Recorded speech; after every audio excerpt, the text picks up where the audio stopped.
आज आखिरी दिन है प्रचार का 6ठे चरण के मतदान के लिए और इसके बाद अभी हम लोग को गोपालगंज जाना है, वहां पे रोड शो है। उसके बाद हम लोग को वैशाली जाना है।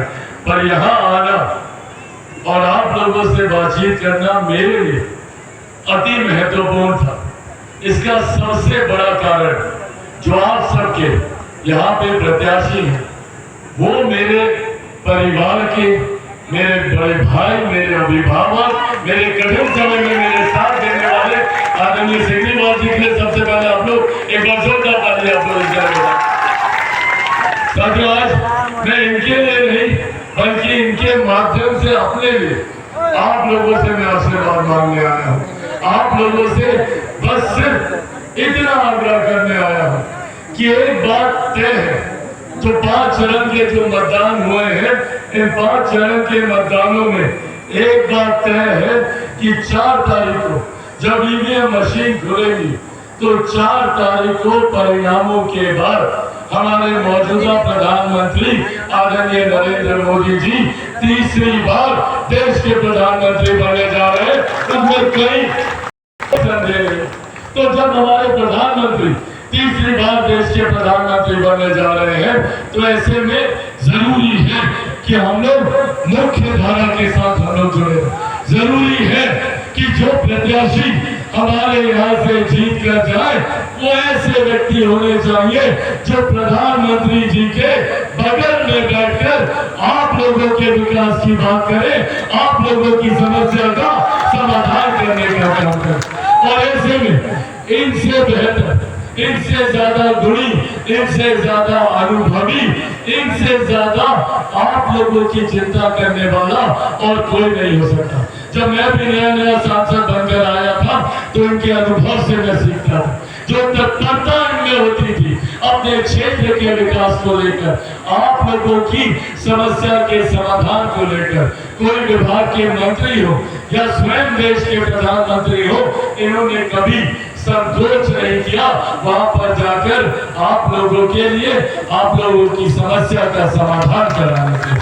तो ऐसे में जहां एक तरफ हमारे देश के प्रधानमंत्री हमारे देश को विकास की राह पर तीव्र गति से आगे बढ़ाने का काम कर रहे हैं। आज से 1 दशक पहले हमने से कोई नहीं जानता था कि भारत की अर्थव्यवस्था क्या है। हमने से कोई नहीं जानता था कि हम लोग कौन से पायदान पर हैं। पर आज हम लोग को गर्व होता है और हम लोग गर्व से कहते हैं कि दुनिया की 5वीं सबसे बड़ी अर्थव्यवस्था भारत है, तो ये देश हमारे प्रधानमंत्री आदरणीय नरेंद्र मोदी जी की है। साथियों, जब देश की अर्थव्यवस्था मजबूत होती है तो हर राज्य का राजस्व बढ़ता है, हम लोग के क्षेत्र का आर्थिक विकास होने लगता है, प्रति व्यक्ति आय में इजाफा होता है, हर गरीब व्यक्ति के हाथ में ज्यादा कमाई आने लगती है। और इसी का परिणाम है कि पिछले 10 सालों में 25 करोड़ से ज्यादा लोग गरीबी रेखा से बाहर निकले। आज जब हमारे प्रधानमंत्री ने लक्ष्य तय किया है कि 2047 तक भारत को विकसित देश बनाना है, तो 2047 तक भारत का हर एक राज्य विकसित बनेगा, हम लोग का बिहार प्रदेश विकसित बनेगा, हर एक जिले को विकसित बनाया जाएगा, हर एक प्रखंड, हर एक पंचायत, हर एक गांव को विकसित बनाने की सोच के साथ हमारे प्रधानमंत्री जी गरीब कल्याण की योजनाओं को धरातल पर उतारे। सोचिए, दिल्ली में बैठे एक प्रधानमंत्री ने गांव में बैठी एक महिला की चिंता कर शौचालय बनाने का काम किया। इनको उज्ज्वला योजना देकर घर घर गैस का कनेक्शन देने का काम किया।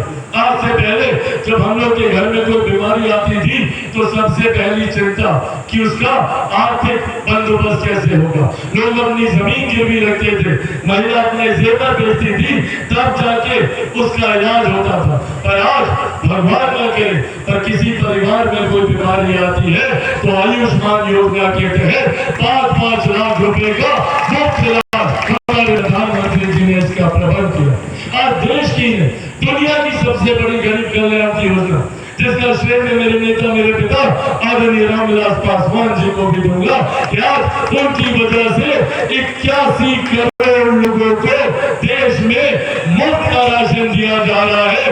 ये देन भी हमारे प्रधानमंत्री आदरणीय नरेंद्र मोदी जी की। साथियों, सरल भारत से सीमाओं को सुरक्षित रखना हो, अंतरिक्ष के माध्यम से देश में विकास को गति देनी हो, या हम लोगों की 500 साल से, जैसे हम लोग टेंट के नीचे है ना, 500 साल से राम लला विराजमान थे। धूप गर्मी धूल मिट्टी बरसात बारिश सब परिस्थिति में वही थे। पहली बार देश में एक ऐसे प्रधानमंत्री आए जिन्होंने हम लोगों की आस्था को सम्मान देते हुए अयोध्या में भव्य राम मंदिर का निर्माण कराकर भगवान श्री राम की प्राण प्रतिष्ठा कराने का काम। ये सोच हमारे प्रधानमंत्री जी की है। पर वही दूसरी तरफ विपक्ष के भी नेता हैं, ये कांग्रेस राजद सब लोग आएगा, बड़ी बड़ी बातें कीजिएगा, पूछेगा ना इन लोगों से क्या किए बच्चे 55 साल देश में 55 साल तक इन लोगों की सरकार रही, गाहे बगाहे कई गठबंधन की सरकारों का ये लोग नेतृत्व करते रहे, क्या करने। आज भी इन लोगों के समय में गरीबी वैसे की वैसी ही बरकरार थी। जो लोग बिहार में 15 साल तक शासन किए, क्या किए ये लोग, और कौन है ये लोग? ये वही लोग ना है जो लाठी में तेल पिलाकर हम लोगों के ऊपर अत्याचार करने का काम करते हैं। ये वही लोग है ना जो नौकरी के बदले हम लोगों की जमीन छीनने का काम करते थे। और अब तो इन लोगों ने एक विधिवत योजना बनाने की तैयारी कर ली है। ये कांग्रेस का लोग जो है, ये लोग अब एक नया कानून लेकर आने की सोच रखता है। क्या? आपकी विरासत पर कर, इनहेरिटेंस टैक्स, आपकी विरासत पर अब कर लगाने की लोग सोच रखता है। जितना जमीन जायदाद है ना आप लोग का, किसी गरीब किसान का छोटा जमीन हो, गरीब मजदूर का कोई संपत्ति हो, उसका 55% हिस्सा कांग्रेस आगे बढ़ रही है कि कैसे विरासत पर कर लगाकर उसका 55% हिस्सा अपनी संपत्ति में जोड़े। चाची आप लोग के पास जो भी गहना जेवर आप लोग रखी होगी ना घर पर, उसका 55% हिस्सा ये कांग्रेस का लोग आएगा, उसको छीन कर लेकर जाएगा।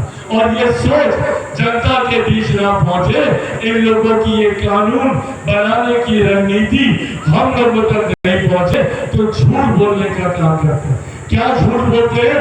कभी बोलेंगे संविधान को खतरा है, कभी बोलेंगे आरक्षण को खतरा है, कभी बोलेंगे लोकतंत्र की हत्या हो जाएगी। ये कांग्रेस वाले बोलेंगे लोकतंत्र की हत्या हो जाएगी। जिन लोगों ने सन 75 में आपातकाल लगाकर सही मायनों में लोकतंत्र की हत्या करने का काम किया, आज ये लोग लोकतंत्र के संरक्षक बने हुए। हकीकत है आज आप लोगों के सामने मैं मेरे नेता, मेरे पिता आदरणीय रामविलास पासवान जी के संघर्षों की कसम खाकर आप लोगों से ये वादा करके जाता हूँ कि जब तक चिराग पासवान जिंदा है, ना आरक्षण को कोई खतरा है, ना संविधान को कोई खतरा है तो इन महागठबंधन के लोगों से जो हम लोगों की गरीब कल्याण की योजनाओं को बंद करना चाहते हैं। यहाँ पर हमको हाथ उठाकर बताइए कितने लोगों को प्रति माह 5-5 किलो अनाज मिलता है? एक बार हाथ उठाकर बताइएगा। अनाज मिल रहा है ना? मिलता है ना? ये सब बंद कर देंगे। ये कांग्रेस राजद का लोग आएगा तो 5 किलो अनाज प्रति माह मिलना बंद हो जाएगा। जितना आयुष्मान के माध्यम से 5-5 लाख रुपए का इलाज होता है, इसको बंद करवा देगा। जो किसान सम्मान निधि हम लोग को मिलती है, उसको बंद करवा देगा। प्रधानमंत्री आवास योजना, मुख्यमंत्री आवास योजना, ये लोग चाहता नहीं कि कोई भी गरीब आगे बढ़े। ये लोग चाहते नहीं कि कोई भी गरीब विकास की राह से जुड़े। जात पात धर्म मजहब में सिर्फ बांटने की ये लोग राजनीति करते हैं और बार कर हम लोगों को अपनी राजनीतिक रोटियां सेकने का काम करता है। आज जितने में युवा साथी हूँ, आप सबसे मैं आह्वान करता हूँ, पहचानिए अपनी ताकत को। 65% युवा बिहार में ऐसा है जिनकी आयु 33 वर्ष से कम है। अगर हम लोग एकजुट हो जाए, अगर हम लोग एकत्रित हो जाए तो दुनिया की कोई भी ताकत हम लोगों को आगे बढ़ने से नहीं हो सकती। जरूरत है हमें ऐसे में जरूरत है पहचानने की ऐसे राजनीतिक दलों को जो हम लोगों को बांटने की राजनीति करते हैं। अंत में साथियों बस यही आग्रह करूंगा, मेरे कुछ घंटे बच गए, अब इसके बाद सब लोग अपना अपना बूथ संभालें। क्या मेरे तमाम युवा साथी मुझसे ये वादा करेंगे कि आप लोग अपने अपने बूथ पर 100% मतदान करवाइएगा? कराइएगा? पक्का वादा? ऐसे नहीं, दोनों मुट्ठी बांध के वादा कीजिए, पक्का वादा। अपने बूथ पर 100% मतदान, कोई बुजुर्ग, कोई महिला, चाचा चाची, दादा दादी, नाना नानी, अड़ोस पड़ोस, यार दोस्त, रिश्तेदार, कोई नहीं छूटना चाहिए। सबको मतदान केंद्र 25 तारीख को आप लोग लेकर जाएंगे। और कितने नंबर पर बनवाइएगा? कितना? सबको पता? 2 नंबर दिखाइए सब लोग, 2 नंबर, 2 नंबर। ये विजय का भी निशान होता है, ये विक्ट्री का भी साइन होता है। तो पहले से ही ये संजोग तय है कि जीत आधे से की तय है, उसमें कहीं कोई संदेह नहीं है। जीत का मार्जिन हम लोग को बढ़ाना है। 2 नंबर पर कमल छाप पर बटन दबाकर आप न सिर्फ हमारे बड़े भाई, हमारे अभिभावक आदरणीय केजरीवाल जी को आप यहाँ से जिताने का काम कीजिएगा, बल्कि मेरे प्रधानमंत्री आदरणीय नरेंद्र मोदी जी को तीसरी बार देश का प्रधानमंत्री बनाने का काम कीजिएगा। मेरे मुख्यमंत्री आदरणीय नीतीश कुमार जी को मजबूती देने का काम कीजिएगा। आदरणीय जीतन राम मांझी जी को मजबूती देने का काम कीजिएगा। आदरणीय उपेंद्र कुशवाहा जी को मजबूती देने का काम कीजिएगा। और आप सबका बेटा, आप सबका भाई चिराग पासवान को भी आप लोग मजबूती देने का काम करेंगे। इन्हीं शब्दों के साथ बहुत बहुत धन्यवाद।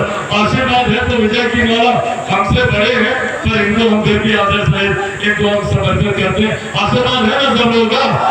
तो आप लोग बजाते हैं।